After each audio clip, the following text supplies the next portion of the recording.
Okay, we're back. I just barely got this one under 15 minutes. Thankfully, a few seconds always gets shaved off when I'm editing. But yeah, this is close. Another big one, lots of content. I think we're going to be seeing a lot of these. The game just gets very busy pretty soon. But for now, we're still hanging around the lake, enjoying our moment of peace before we get to Gallia. And Arius and Felicia are having a fairly intense conversation, or they will. He's kind of glad to have her around because she's somebody who has been in Gallia fairly recently and has a better idea of what's been going on there than he does. And so she's giving him some background, just saying that the council has been telling people that there's some kind of invasion from the other races that is imminent. Freaking people out in the city, let them hide out in their homes and whatever. But the characters I've seen after traveling around the world, that there's really nothing could be further from the truth. I mean, the other races are decimated. There's no way they could really attack, at least not without the help of the rebellion within the city. But that's certainly not imminent. And it's just the politics of fear, which for whatever reason is a recurring theme in pretty much everything I've written. I guess it just pisses me off a lot because it shows up constantly. But now we have Shirley, who just sort of casually propositions Arius, but he kind of correctly assumes that that's probably not going to go over very well with Nova. And then we have a conversation with Turnus here, who doesn't have the same concerns, and but Arius is a bit of a traditional guy, I guess. He or maybe that's what Lysander's showing. He's worried about Shriek or Lily, but like Turnus has said before, he's not really official with those women. He just kind of has flirted with them. But if you played Master of the Wind, you know that he does settle down eventually. But okay, so now we're gonna go chat with Nova, and she's as you saw last time, she's not happy that Felicia's with us because they were enemies. She's not very fond of Shirley either. She says she wants the group to be skank free and former enemy free, and so they're having a bit of a lover's spat right now. But this one is this first conversation is fairly comedic, but it starts to get a little worse. They have 2 or 3 conversations like this, and you can tell that they're officially a couple now if they're having an argument like this. I mean, this is not it's not a conversation you have unless you're pretty in deep in a relationship. But he tries to reassure her, because I mean nobody who played this thought that there was anything romantic going on with him and Felicia. So Nova probably doesn't have anything to worry about. But okay, let's see what Gallar's up to. That's a Finley moment right there. That's what Finley would call him, G-Dar. So that's Galdar didn't take too kindly to that.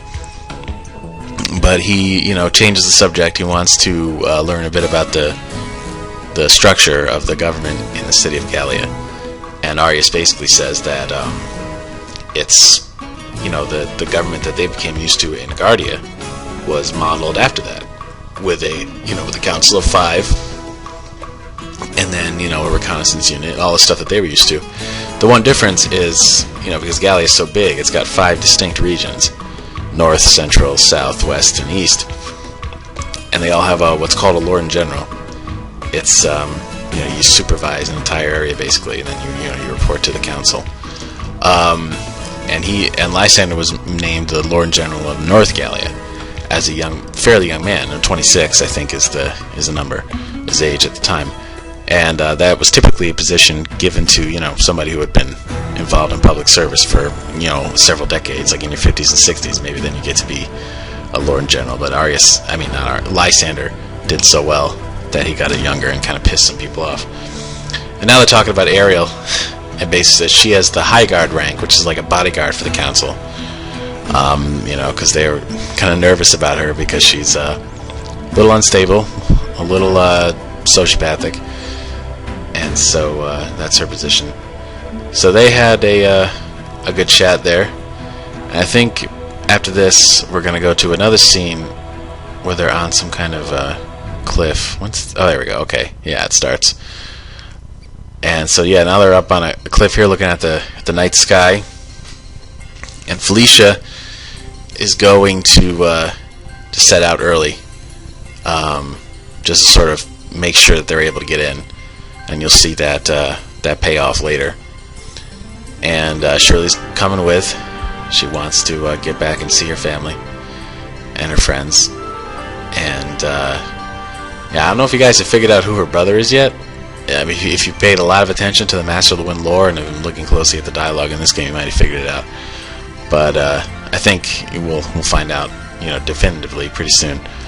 And now she's telling them that the rebellion is pretty strong, and even people who aren't in the rebellion are kind of iffy about Gallia. The thrill's gone, and it's an opportune time to try and to make some change over there. And then Arius and Felicia have this kind of tender goodbye, and of course Nova's all pissed off. And this is, I don't know, you don't usually, this kind of game, I guess you don't really have like relationship drama like this. Usually it's not quite this complicated. But this is, something that comes up, at least I've had it come up a little bit, where, where you have a girlfriend or a wife or whatever, and then, you have you also have your woman friends. And, in terms of like friendships and the sort of emotional intensity or whatever, or whatever bond you have with those friends, you never really know like where the line is between appropriate and inappropriate, and it's kind of like, it's tough, and especially because Nova's probably got a different opinion as to what's questionable than Arius does. So it's just tough. I mean, it's insecurity, being jealous, they're under a lot of stress, all that kind of stuff. But it's just funny that I mean, you never saw like Link and Zelda having an argument about this. For example, it's kind of unique.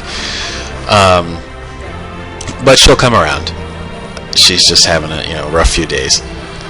And now Arius is looking at the big picture and getting all grandiose about everything they've done and everything there's still left to do. I mean, they've traveled all over the place, but none of that's going to be as hard as trying to take out Gallia or just fight all the power entrenched there. And but Arius has confidence. I mean, he's been more confident ever since his breakthrough at Rellenia. He feels like he can do pretty much anything. And it's kind of funny because Saad had a moment like that in Master of the Wind, where he was just down and out and depressed, and then he had this sort of healing moment, and he came back feeling great and was able to to move forward to the final battles. And I guess I like that arc. And you could even say that Drew Stevenson had a moment like that too. It's just something about that appeals to me. I like characters to go really down into darkness and then come back up. That's a story arc I find very appealing for whatever reason. And Turnus is being a smartass. He can't take all this genuine emotion. I guess he has to crap on it a little bit. And then we have a scene here that actually, it was a friend of mine in college came up with this. He had played some of the game, and he came in here, or came into my dorm room and said, "I got this great idea for a scene in your game."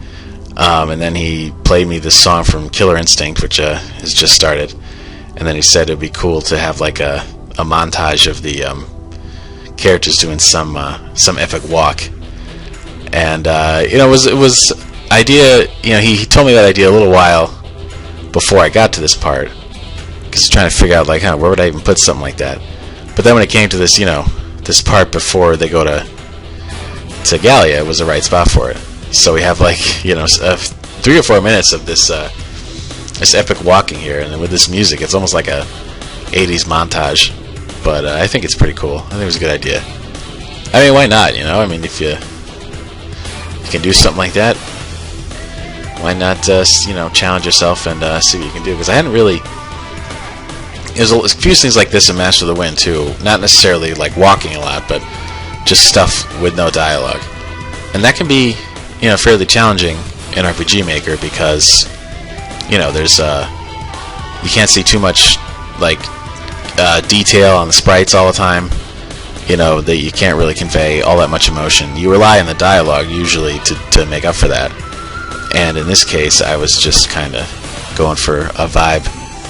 And and this does go on for quite a while though. But why not? Players done well in getting this far. You might as well get a little victory walk. And now we have this bit here where they come to some crude statue of Lysander in the woods somewhere. I'm not sure why it's just in the wilderness and not somewhere in the city, but it's there. And then Arius thinks about all the different races out there. You got your elf and dwarf and dragoon and minotaur, skeleton, ogre, and then he imagines Lysander there, just wipe them all out. And even though he's been trying to kind of go easy around himself and not take on all the blame for all the things that Lysander's done, he's still, obviously feeling it a little bit. But the others kind of comfort him, and then he decides to go and destroy the statue. Just try and bury the past. But at the same time, gonna have to face the past. Especially for him going into the city. I mean, all of his old friends and family members are there. I mean, it's a big thing. So now we're going up. The funny thing is that this isn't even like, as the crow flies on that world map. This isn't even that far, but there's this wide variety of landscape. Now we got a series of bridges. I guess I don't know what's going on here, and then waterfalls and a little desert and everything else. But maybe they did like a few laps around the city before they went in to get in good shape. Oh, that's pretty though. I like this. I like this tile set, and I think it's there's like a few more after this, and so once we're in the city, I mean that's a whole other thing. There's 5 sections, like I said. Oh, that's cool. This is probably the best part, the sunset. Well, there's 5 sections, and it's eventually you get to explore all of them, but that's going to be pretty time consuming, a lot of NPCs, so I'm going to try to do it gradually, so nobody watching this gets impatient, because at this point I think people are here for the story and not necessarily just messing around. But at the same time, I mean, talking to those NPCs usually gives a lot of humor, a lot of funny moments. And now they're in like a very big field of tall grass. What are they doing? They walk through somebody's like cornfield or something? Okay, now we're here, and so he's going to pretend to be Lysander, but they're a little suspicious. But Felicia got there first, and kind of paved the way for them to get in. So that was a good tactical move by her. And now the gate is open, and it is time to enter the city, which, as Gallia notes, is quite an experience, because if he wasn't disguised as a human right now, they would be shooting crap at him. So we're going in. Now we're in the city with this epic music. And, oh, I forgot about this. Yeah, so I guess Felicia left a note with this guy, and it's sealed so that they couldn't open it. And Nova explains it, that it's got a seal, and you have magical seal, and you have to use a password. So Arius has to kind of figure out what it is, but it doesn't take him very long, because he knows what they have in common: forgiveness, that desire for forgiveness. It opens it up, and now she's advising them to stay out of Central Gallia, which is where Lysander wants to trap them. And then so we're going to wind up trying to get to the rebel base another way. Winds up going through the sewers, but it'll be a while because I need to check out South Gallia. So I suppose, fine, Sarnath and the rebels. That's a little Star Wars-ish, but that's okay. Alright, so I guess we'll explore the city next time. Peace.